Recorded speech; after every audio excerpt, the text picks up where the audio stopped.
Is there a conflict within the Democratic Party between the Democratic Socialists of America and the institutional Democrats? Take a look at this.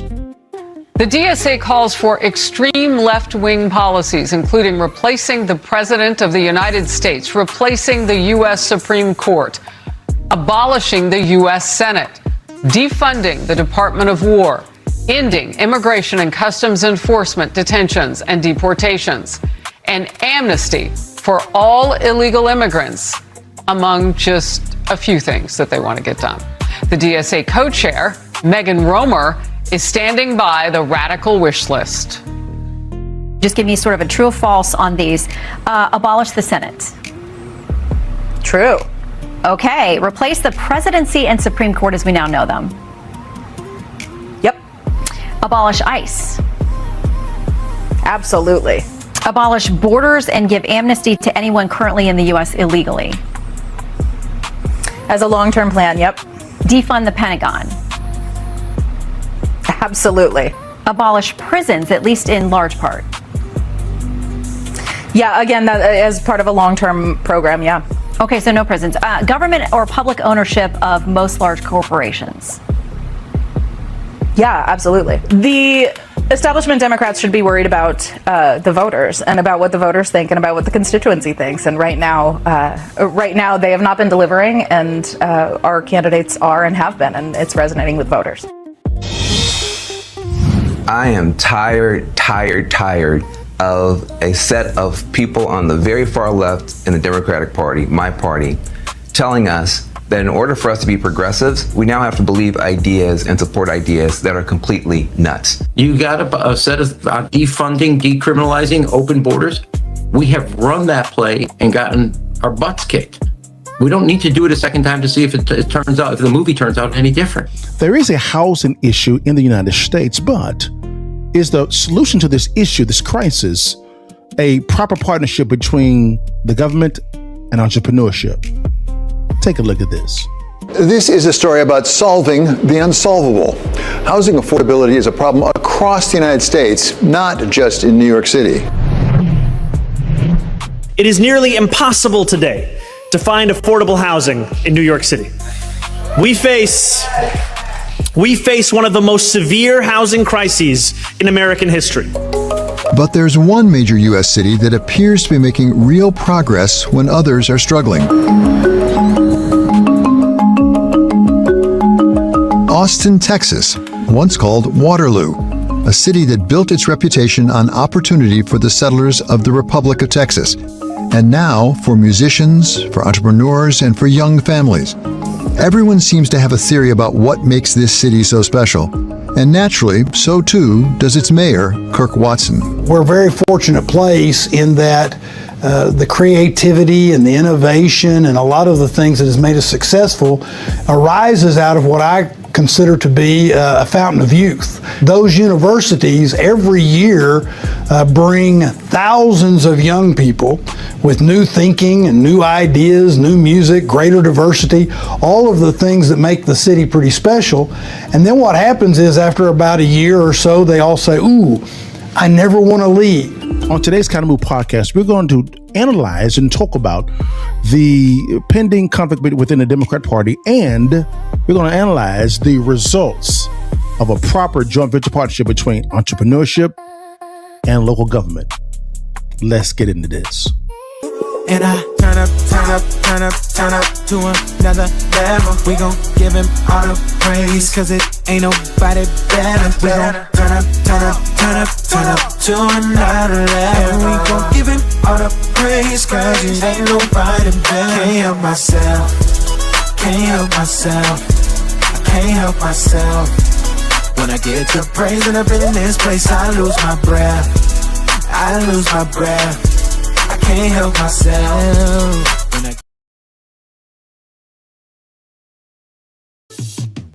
Why they party? I'm in here grinding. Money I'm stacking. Why they rock diamonds? I can't relate to them. Ain't my chick calling. I set a goal for me 2 or 3 commas. 7 figures, 8 figures to 9 figures. On a slow pace to get rich quick. Same time we just think different. When you make it, it hit different.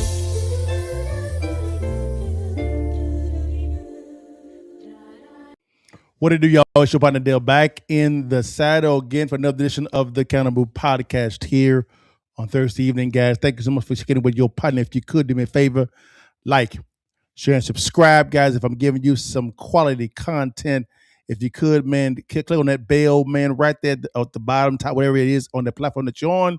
So when your partner comes live, you can come kick it with your mans. And anyway, guys, we have a good discussion for you guys today, guys. Man, hey, here's our topic for today. Here we go. Number one, guys. Hey, man, we have got. One second. That's the not one I wanted right there. Get rid of that one. Oh, no, wrong one. My bad, y'all. Let's go back. Now, here is what we'll talk about today, guys. Boom, here we go. Bow.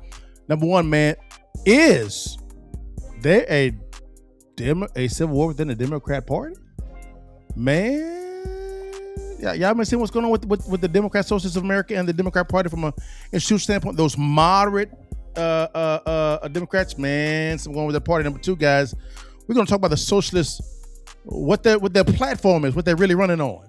Right, real talk. That's the big time. And number three, guys, in the Protect the Bag series, guys, we're going to look at the results of a proper public, private, or government, as well as entrepreneur partnership in solving the housing crisis. It's a little bit of a secret. It's in Texas. Yes, and it's not socialism. Capitalism, man, let's find this, guys. Here we go, guys. Right, all right. Here we go, guys. First one, guys. Diving our first topic real fast, guys. Here we go. Yo, the Democratic Socialists of America. We got to talk about them, guys, because they're making a pretty big push. And I got to say, their message is a lot more, it tickles the ears versus what the moderate Democrats Party's talking about and the Republican Party's talking about. We're going to talk about that, guys, all right? We're going to talk about what they believe and why they're getting influenced, but much, what is their platform?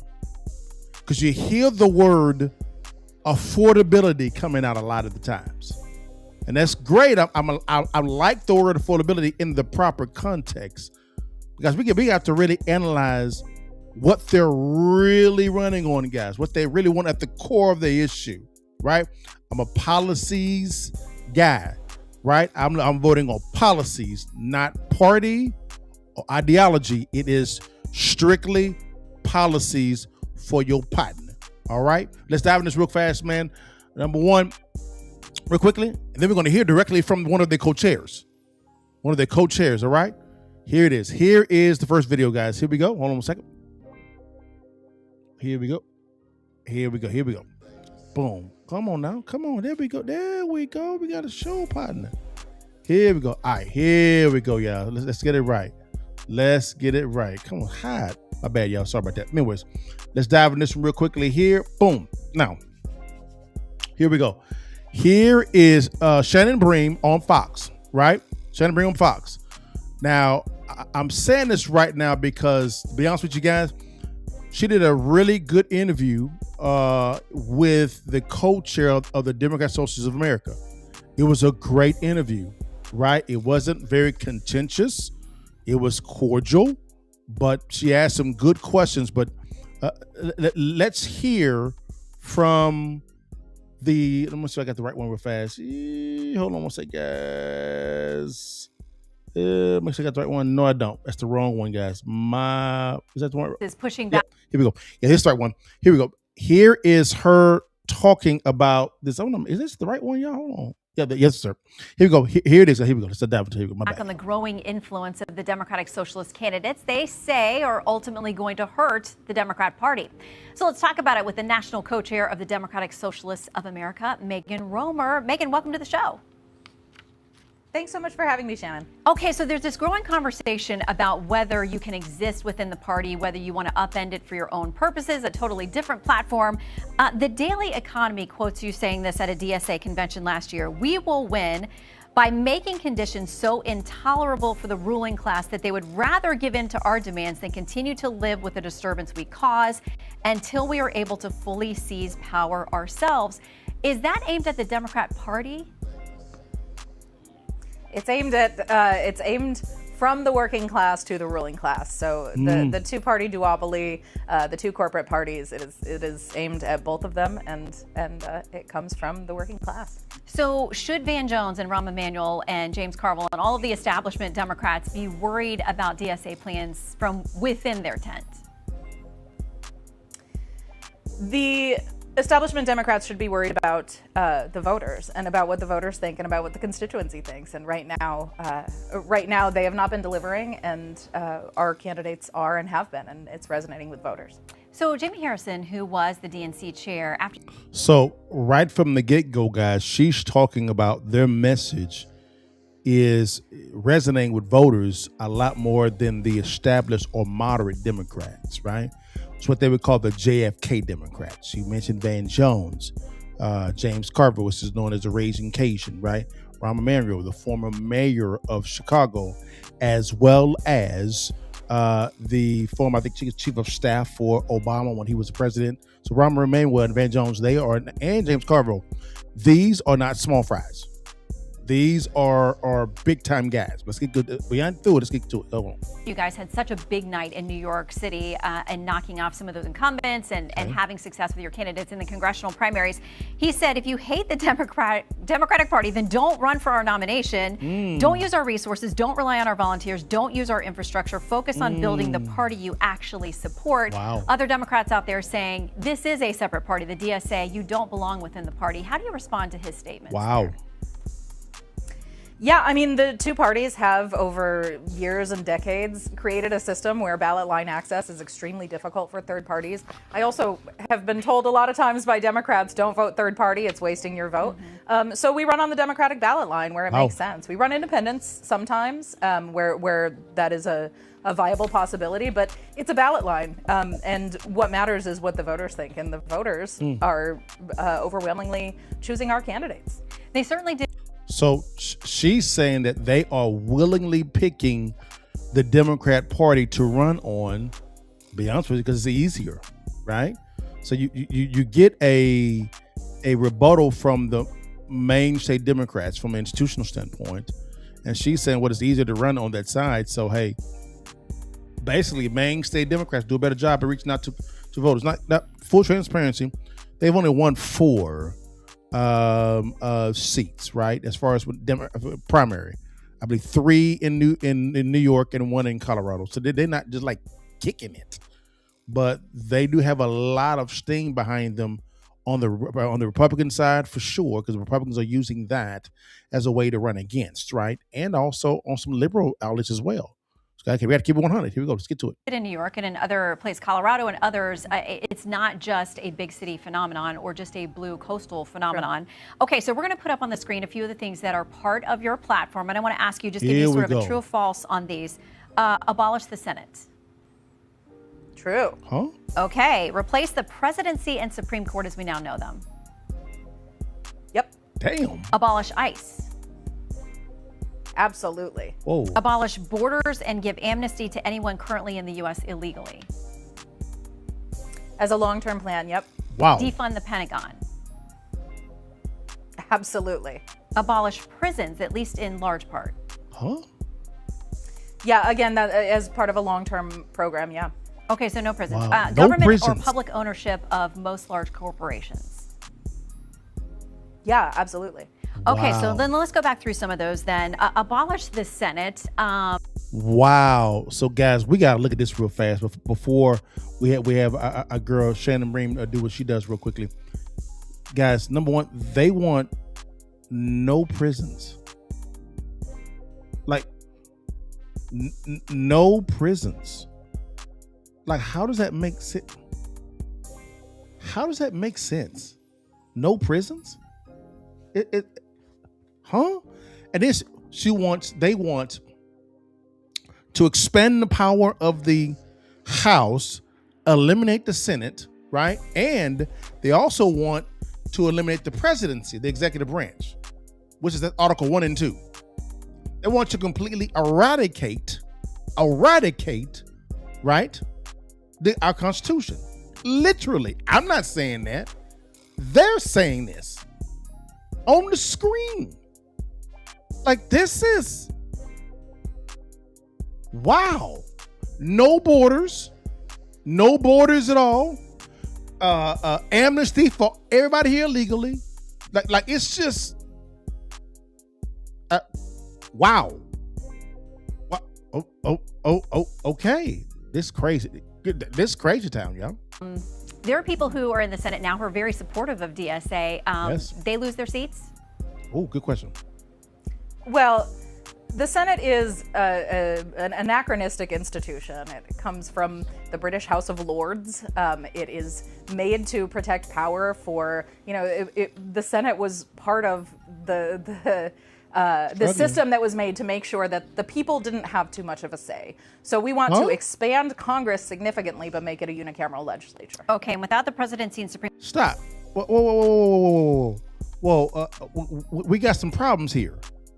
Because now she's saying that the Senate was created, the House of Lords, but she was saying that the Senate was created in part to lessen the voices of the people. I'm confused by this because of the fact that when it comes to the Senate, right, it doesn't matter how large the state is by population or land mass. Each state gets 2 senators. For instance, Texas is the second largest state in the union, right? Well, Delaware is significantly smaller than Texas, but Delaware and Texas both get 2 senators. The same thing for the largest state in our union, Alaska, because of land mass, right? And if you compare that to Rhode Island, right? Alaska is a lot bigger than Rhode Island from a population standpoint, from a landmass standpoint. But both states get 2 senators. Based on that context, what she said makes no sense at all. This is dumbassness. It makes no sense at all. Like, do they actually read? Like, she quoted history inaccurately, number one. But number 2, do they actually really read and understand the context of what they're reading? The answer is hell no. Like, this is laughable. What is this? What is this? Oh, no president, no judiciary, no judges. They just replace them how they want. They want to significantly enlarge the House. If you look at that, look how dumb this is. When it comes to the House has over 400, right? I think it's 438 or over 400 members, right? Now, Texas has more representation in the House than, let's say, Delaware, right? Alaska has more representation in the House than Rhode Island. That right there by itself destroys her argument. She's choosing the body, the House, as a foundation to say that has more representation. But if you look at the sheer numbers, it don't make no damn sense. Like, this is what's winning in the primaries? This type of thinking? Like, what is this? This is laughable. But y'all, it gets worse. It gets worse, y'all. Let's get into it. To abolish ICE, would there be any enforcement of immigration laws, or with abolishing the border, we're not enforcing immigration laws, they go away? Yeah, so again, this is part of this longer term plan, and part of it But if you can get there. If we can get to the place where the U.S. is not destabilizing countries in order to mine them for resources, there will be significantly less migration. What do you say to those, that would potentially destabilize the U.S.? Because there's only so much the economy can bear, and when you have a flood of people coming in, it might not work out economically, according to a lot of analyses, if you just open up the borders and there's no enforcement at all. Correct. Well, we're not saying open the borders tomorrow. We're saying rebuild an economy and a society that works for everyone. And the open borders is part of a longer-term international plan that involves us stopping destabilizing countries. Most people who are coming to this country are coming as economic refugees, and we destabilized their country. We did that. Well, a lot of, if you look at data, the Center for Immigration Studies says right now the households here in the U.S. that are headed up by people who are here illegally, nearly 61% of them are on some type of government or welfare program here in the U.S. Can we afford to do that? I mean, at some point you run out of resources. Well, right now we make it very difficult for people to participate in society in such a way that they can avoid using services. So we want people to be able to work and live and go to school and actually participate, which means contributing to society and also getting what they need from society. It's a collective choice we can all make. So if we talk about abolishing prisons, then does that make society better? I mean, is there anybody that should be incarcerated? I mean, rapists, child predators, murderers? Yeah, so the long-term plan, when we think about most people who are in prison, they are mostly in prison for crimes of poverty. But that's not what I'm talking about. I'm talking about the really, the murders and rapists of the world. So when we get rid of this need for crimes of poverty to exist, when we get rid of that destabilizing force that creates so many people who are living in desperate situations and doing desperate things, that brings those numbers down to very small numbers, and then we can collectively decide what we do with those people. I suspect it won't look like the prison system as we know it today. Okay, but you do think some people need to be locked away from society? Some people are not able to be functional members of society. That's true. But what does that look like to keep the rest of us safe? We're talking about safety. We're not talking about punishment. We're talking about making sure that we're safe, everybody's safe, everybody maintains their dignity, and everybody maintains their humanity. Okay, so much more to discuss. I hope that you will come back, especially as we figure out what the party does with respect to you, meaning the Democrat Party, in your role in it, and in 2028 especially. Megan Frommer, thank you. Wow. It just seems to be that on the Democratic Socialists of America side, there's a lot of, I call it utopia thinking. In other words, we are the world, we are the children, peace and love. Everybody's okay. Everything is the U.S. is guilty of everything. But the strange thing about it is they kept saying the U.S. destabilized these areas. Okay. Or they kept blaming the U.S. Here's my question. Why don't you leave? If the U.S. is so bad, why don't you go? There's other countries out there. Now you may point and say, well, the U.S. destabilized those areas. Okay, go to the area that's not destabilized. I disagree with your premise in all fashion, but go to a country that's not destabilized by the U.S. based on your context. Why won't you leave? I don't understand. If the U.S. is so bad and so fascist, whatever word you use, which I disagree, why don't you leave? I don't know. I guess that's a dumb question. But it is what it is, guys. Now, let's go to the next topic real fast, guys, man. To the next topic. That is a very, very, they really are something. All right, let's go to our next topic, guys, real quickly here. Our next topic for today, guys, is, give me one sec here. There we go. Boom. Now, let's look at the conflicting ideas within the Democrat Party. Okay. Is there a civil war going on? Okay. Is there one? Don't know. But between the DSA, which is the Democratic Socialists of America, versus the institutional or moderate Democrats, that is a pretty, I think, a very wise thing to ask. So, if that's the case, let's bring in some well-established moderate Democrats in some form or fashion. All right. Real quickly. Now, we're gonna bring it. We're gonna go back to Shannon Bream's show because you played a segment up front of a couple mainstay Democrats, and then we're gonna bring in another mainstay Democrat, which I have a great respect for, and we'll let him talk about his perspective on what the Democratic Socialists of America are pitching as a message under the Democrat umbrella. Okay? Unedited. All right, let's get it in. Here we go. Let's get it. I am tired of a set of people on the very far left in the Democratic Party, my party, telling us that in order for us to be progressives, we now have to believe ideas and support ideas that are completely nuts. You've got a set of defunding, decriminalizing, open borders. We have run that play and gotten our butts kicked.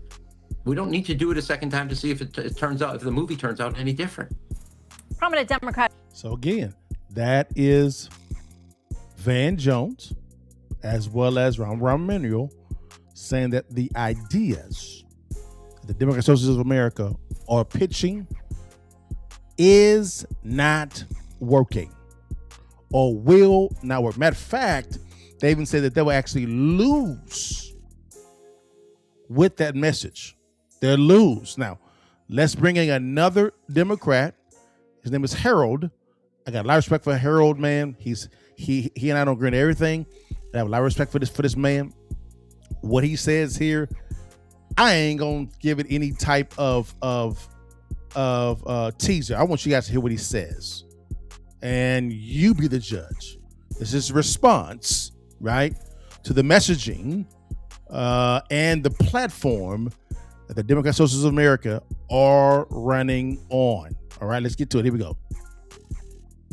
Be with everybody. I said yesterday, and I've said for many days, that there's a strange, unorthodox streak going through the party, and I would argue the country in some ways, but it's manifesting itself here, where people think that you shouldn't have to work, that you shouldn't have to pay some dues to get to where Oprah is, to get to where Jesse is, to get to a point in life. I'm not on Oprah level yet. To achieve the things you want to achieve in life. You're more like I listened to Bernie Sanders, and for the life of me, I've listened to him over the years. I've never heard him campaign for no prisons, no police, no borders, and pro-Hamas.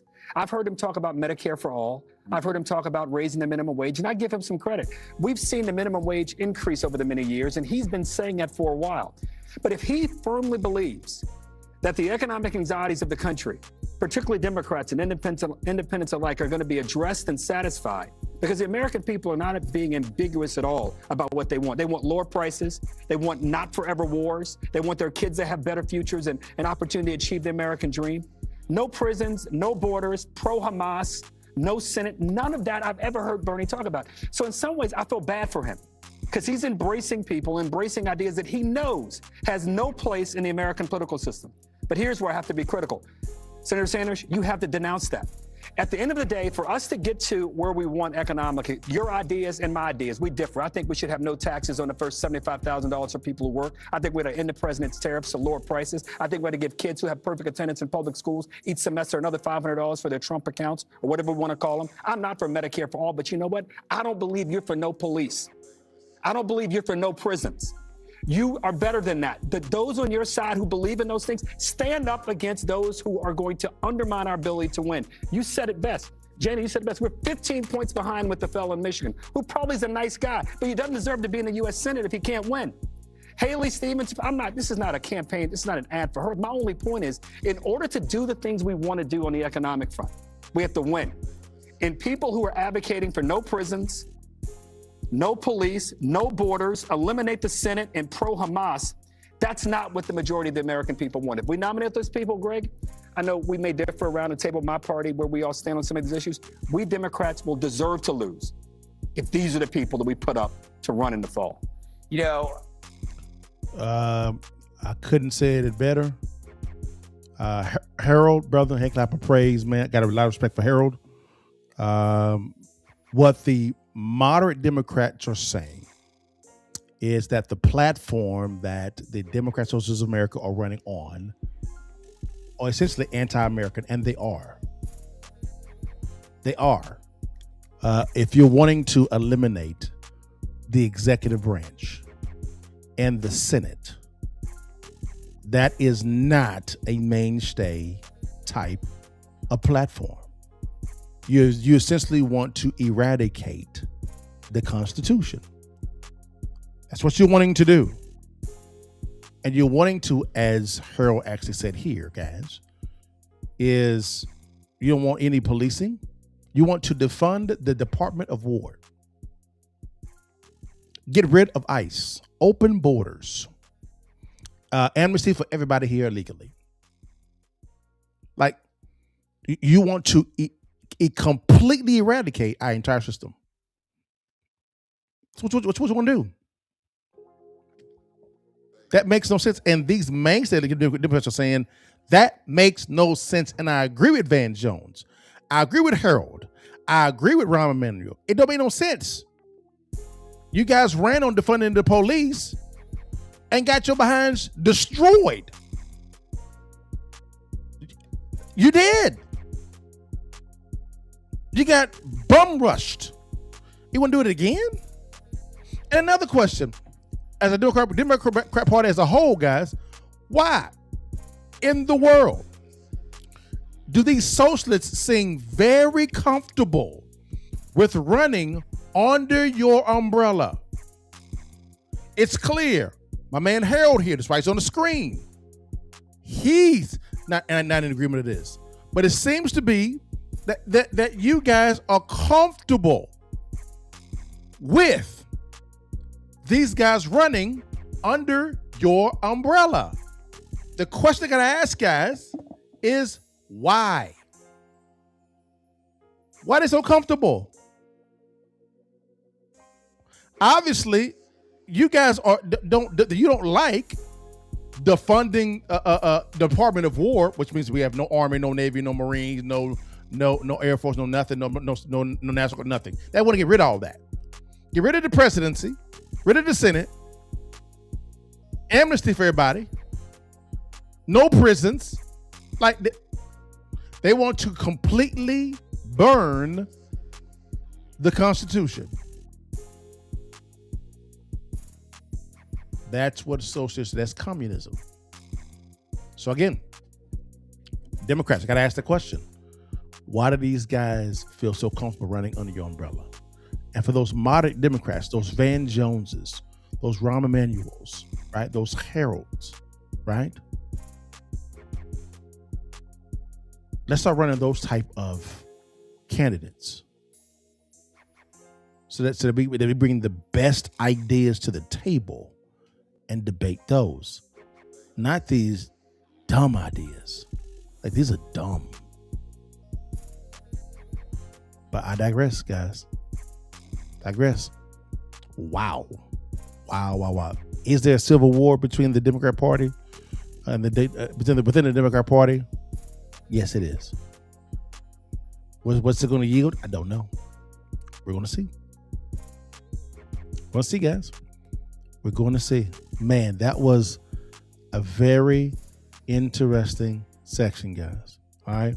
Well, guys, let's go ahead and go to our last, guys. Our last one. We actually have a series that we do called Protecting the Bag. Here we go. Let's go ahead and talk about Protecting the Bag. Here we go. Let's get it.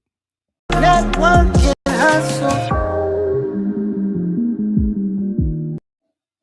All right, guys. This is our Protecting the Bag series, guys. Our segment right here, man, where we take an issue that's actually succeeding, and we give you a different perspective on what it is, and we talk about how it's succeeding. So let's dive into this segment here, guys.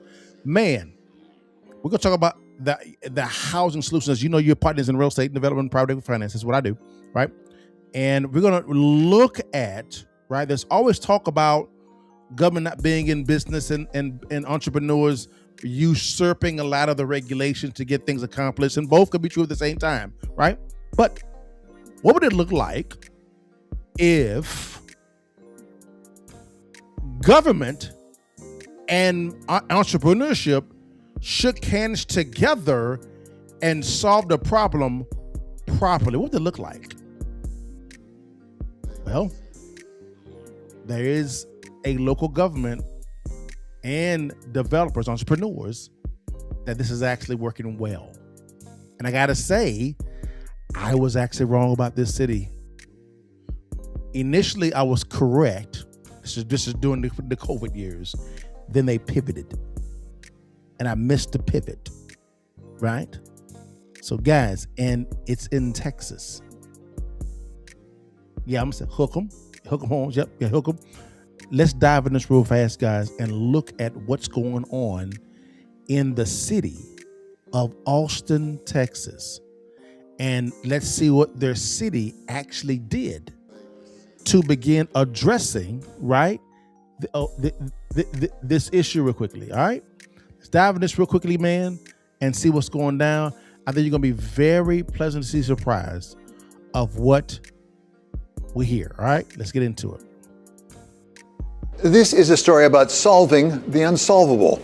Housing affordability is a problem across the United States, not just in New York City. It is nearly impossible today to find affordable housing in New York City. We face one of the most severe housing crises in American history.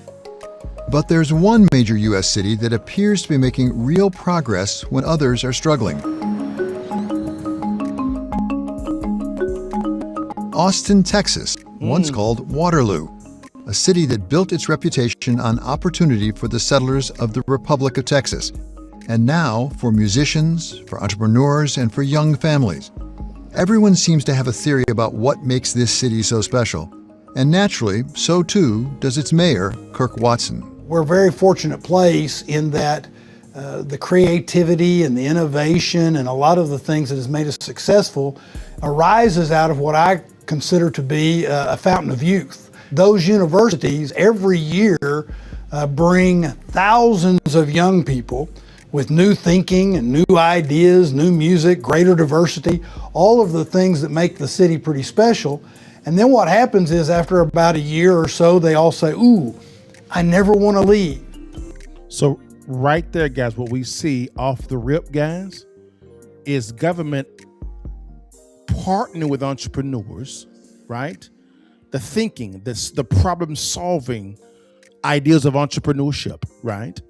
And they begin to reason together, right? And prescribe the right solutions. Now, watch how this unfolds, right? Watch how it unfolds to see how they begin to pivot and to address the housing problem down in Austin. And if you know of any city officials, have them watch this, right? Have them watch this and say, do what they're doing, right? Here we go. Let's get into it. Let's go. But as the pandemic fueled remote work and companies moved to Austin, there was an influx of new residents, pushing the housing market to the breaking point. Rents jumped roughly 25% in a single year, one of the biggest increases in the nation. Take us back to the time coming out of the pandemic when you were taking a second run at being mayor of Austin. What was the housing situation in Austin at that time? Well, the housing situation was one that was pretty dire because of Austin's rapid growth and supply and demand. We were about 15% above, I think, the national median or national average on what it costs to live, to rent in Austin, Texas. We knew that our affordability had become a really bad issue. So Mayor Watson turned to one of the oldest rules in economics. When demand is rising fast, look for ways to increase supply. The programs really started with a couple of pretty basic thoughts. One was we needed to address red tape. We needed to get out of our own way. And in fact, what I did is I... Whoa.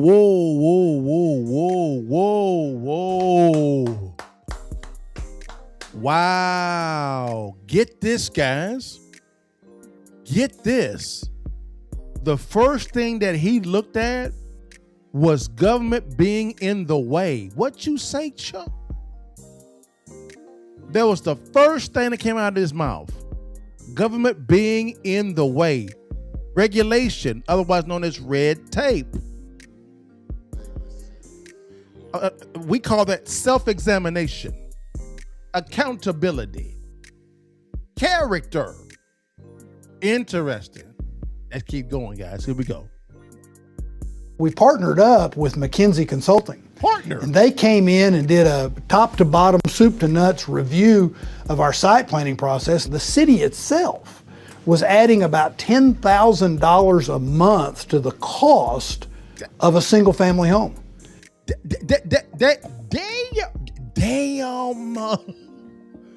Damn. Whoa. Did you hear it? They invited in a, get this now, private company that specializes in auditing. Opened up the books and said, hey, let us know what we can't see. We got a problem here we got to solve.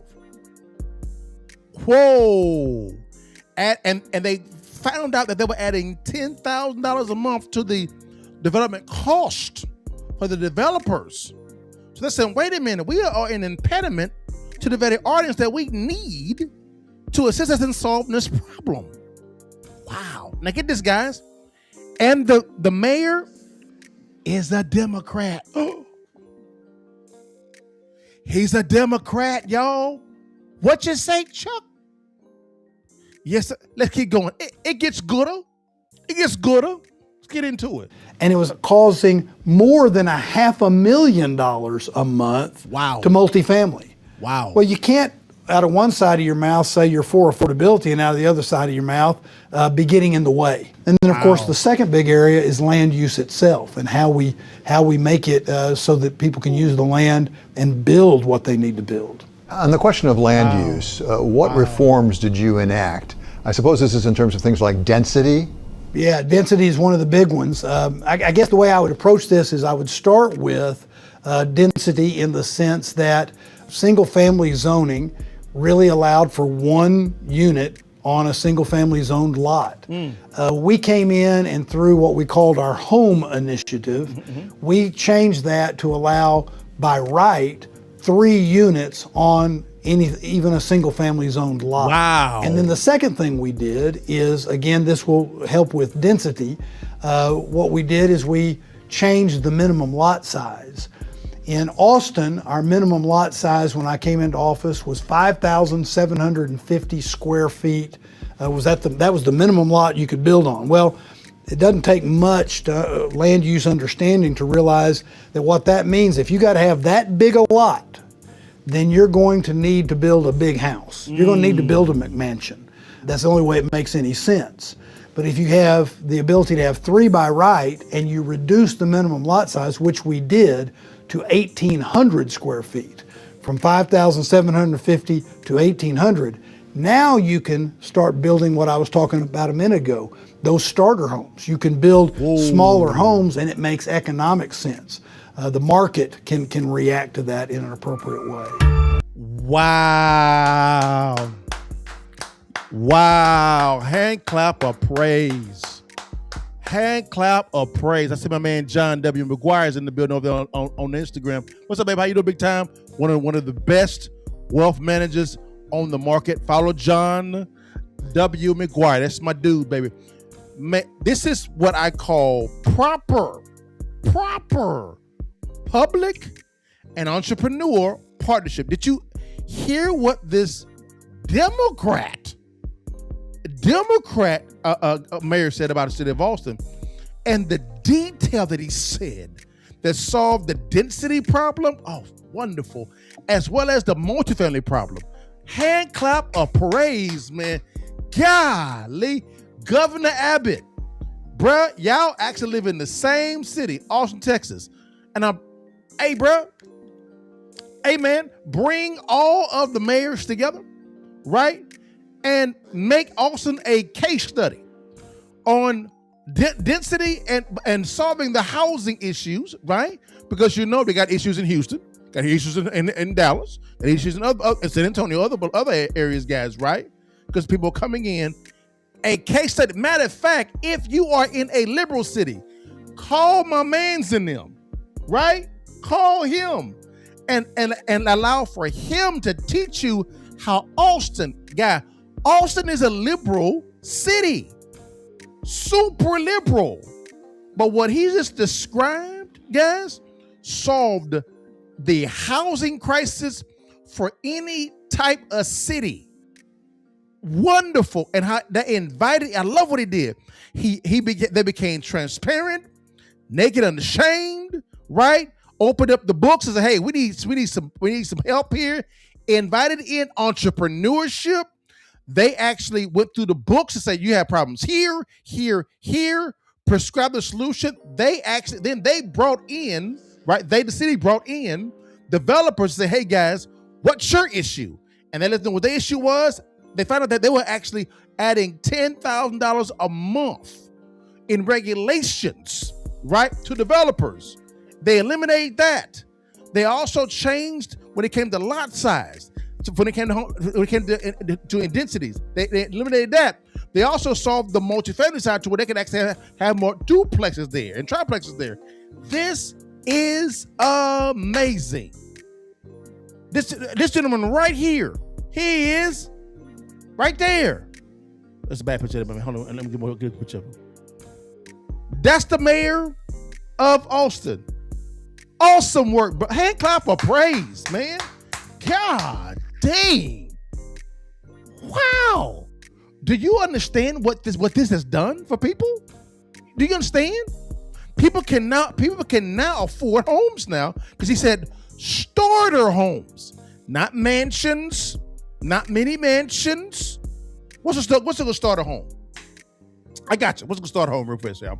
What's a good starter home? One second. Bring it back to me. Bring it back to your partner, man. What's a good starter home, guys? Simple. 3-bedroom, 2-bathroom, 2-car garage, 1,500 square feet. Starter home. 322, 1,200 square feet. Starter home. 3-2, carport. No a garage, but you have a carport. 1,200 square feet. Starter home. Like this is amazing, guys. Amazing what he just talked about. Oh my God. You talking about how that's why I always say government should not be a player in the game. There should be a referee in the game. And what this mayor just said that the city of Austin did was textbook of how a city or a government should be a referee and not a player in the game. And allow for the free market itself with the proper regulations, right? And the regulations that are put in place was to ensure the safety of the citizens, not to adhere the expansion of the entrepreneur. Perfect. Great. Public, private, or government entrepreneurship partnership to solve a problem. If Republicans, Democrats, if you really want to stop being selfish from a federal, state, county, and municipality or city, guys, invite in the Fortune 1,500, 100 companies and allow for them to assist in you guys partnering together to solve problems, not to fight, right? Not to control, right? But to solve problems. You'll be amazed at how happy that you'll make your constituents. And I would say you probably win more elections without having to spend it all. You said, look at our record. Wonderful, guys. Wonderful, guys. Phenomenal, guys. Phenomenal. My word. It's just, what I'm saying, guys, is if we can begin to honestly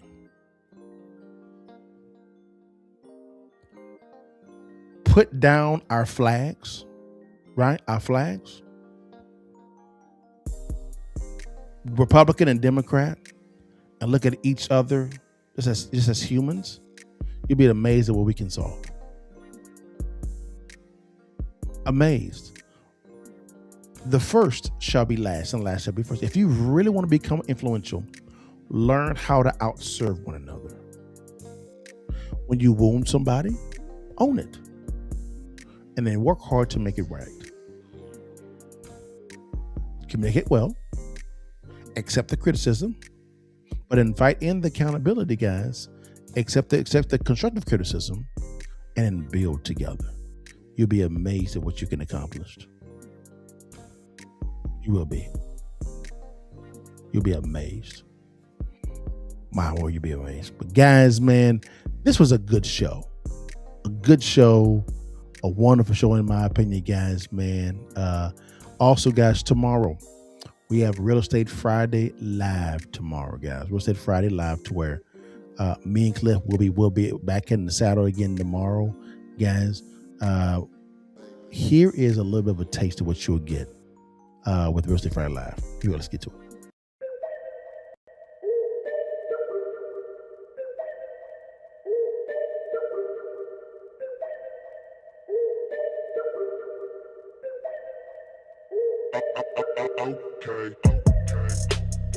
Sir, there's a GC right there, Cliff. Go.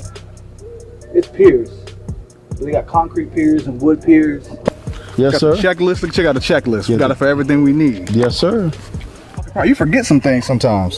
So this is going to outline. Make sure you hit every single thing. What's the foundation? Plumbing, electric, painting, flooring, everything. So you don't miss anything. Okay. You want to make sure you get all your checks. Okay.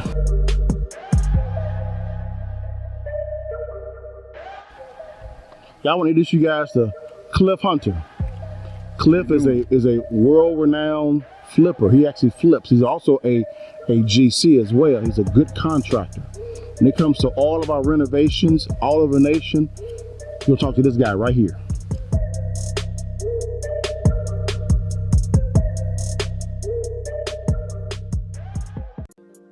I guess tomorrow at 5 p.m. on all platforms, we have Real Estate Friday Live. We call it the Investor's Edge, right? It'll be me and Cliff. We're going to be talking about real estate strategies as well as crypto as well. And we're going to talk about a strategy you can actually implement today and make 5, 10, 20, 30 grand on your next deal, guys. All right. So again, Real Estate Friday Live at 5 p.m. CST. Come kick with your partner. Also, guys, real quickly, we are launching the interview series, guys. The Countermove Podcast, the interview series. Here is a little sneak taste of what you can get there as well. Here we go. One of the many questions that I receive is, Liddell, how do I get into those rooms? Well, this interview series is just for you. So welcome to the room. We on now. They respect us cause we on now. Money up, run a whole town, don't we? This power money can't slow down. Money won't slow down. Ooh, we doing a lot. How we got on top. How we got on the top. Network and hustle.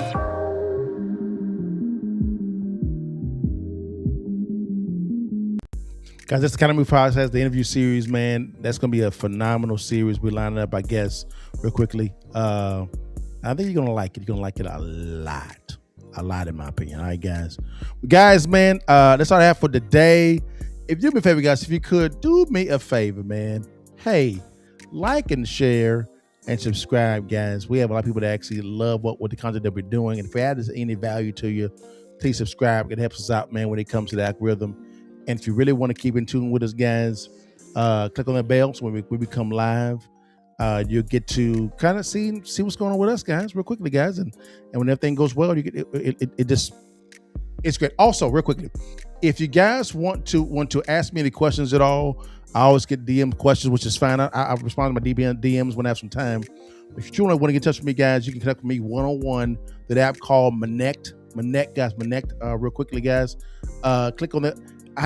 You can send me a video conference, video mail, text message, you name it. You can connect me right there on my neck, guys. And it's me responding, not a bot. Also, guys, real quickly here, we are giving away our free ebook called, I don't like how that looks, guys. Give me 1 second, guys. I want the other view. My bad, y'all. Ooh, where did it go?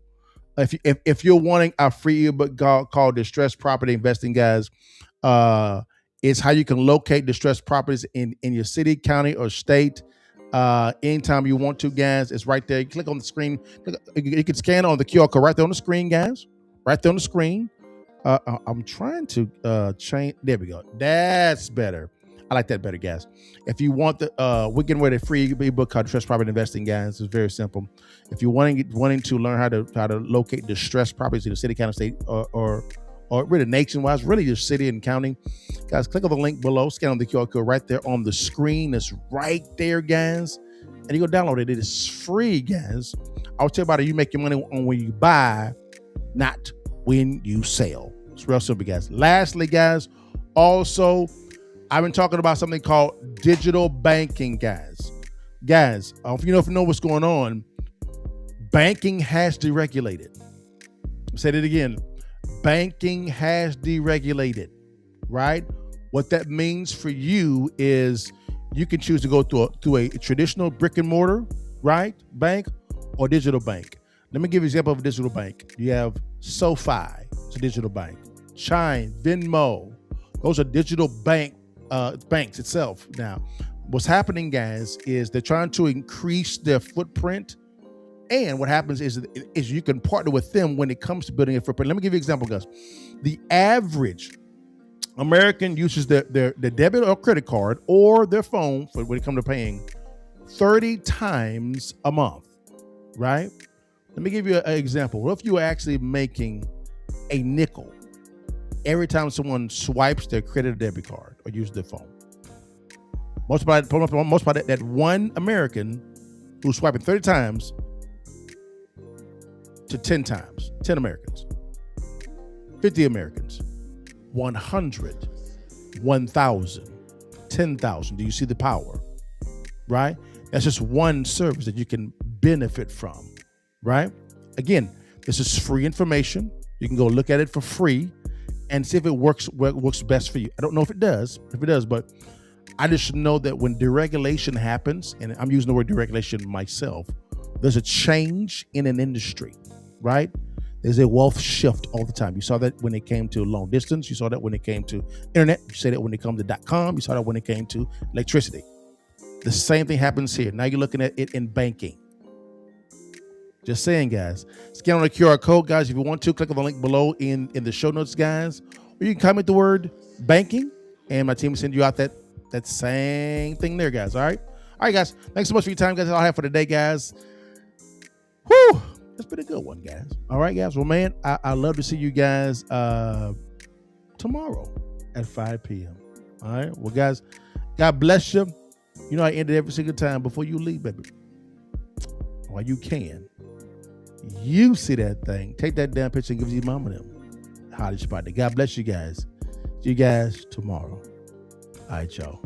Peace. Bill Gates once said, banking is necessary. Banks are not. To what extent could AI or fintech replace traditional banks? I think, first of all, I remember him saying banks are dinosaurs. I spoke to him about it in 1997, and he was dead wrong. He'd probably agree to that. But he's not wrong. The technology changes everything. And if anyone is complacent or arrogant or think that because you have a big position today, you can have a big position tomorrow, that's a mistake. But then you have to define what is banking. Someone's going to have to hold the money. Someone's going to have to move the money. Someone's going to have to raise the money. Someone's going to have to do research, around money. Those services will still be around. And, hopefully we're doing it and using a lot of tech to do a better job at it. But I've always thought it's very possible that some tech thing, disintermediates a piece of that. And I've been writing about, big tech going to our business. We got fintech, but we also have big tech, and they will embed payment systems in there. I'm not against that. I would be against unfair use of their position to dominate us in a business. That was the chairman and CEO of JP Morgan Chase, Jamie Dimon, talking about how banking is changing, and it's kind of a small threat to the brick and mortar banks. Banking is becoming digital, and you can see how he is responding. Now, it's kind of like the banking industry is deregulating. That term is not new. It's very common. Now, whenever there's a deregulation or a change in something, opportunity actually happens. I'll give you an example. The average American swipes their debit or credit card or uses their phone 30 times a month. Now, what if you were actually making a nickel per swipe as the average American goes about their day? Now multiply that total times 10 people, 20, 100, 1,000 people. You're getting paid per swipe.